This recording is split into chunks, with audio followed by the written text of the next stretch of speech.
В России выявлен первый заболевший коронавирусом нового подвида кракен. Но все инфекционисты страны уже готовы к встрече с ним, знают, как лечить и чем вирус опасен. Подробности у Татьяны Ивановой. Стационары красной зоны в республике – это инфекционное отделение БСМП, акушерский корпус в северо-западном районе и есть резервные места в кардиодиспансере для тяжелых больных.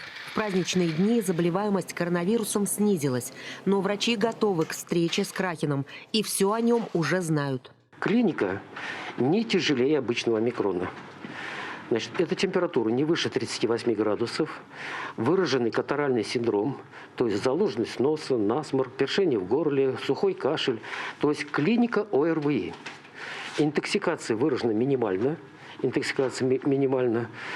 И поражение нижних дыхательных путей, все-таки здесь это единичный случай. Новый подвид омикрона тем и коварен, что его почти нельзя отличить от банальной простуды. Если больной не изолирован, не соблюдает постельный режим и продолжает общаться с другими без маски, он может запросто заразить большое количество людей. Вирус имеет очень высокую контагиозность, он очень быстро распространяется, то есть это его минус. Второй минус, какой мне видится, возможно, что вакцинация, перенесенное заболевание не будет стопроцентной гарантией не заболеть вот этим новым кракеном. Заражение кракеном опасно маленьким детям и пожилым, особенно с хроническими заболеваниями.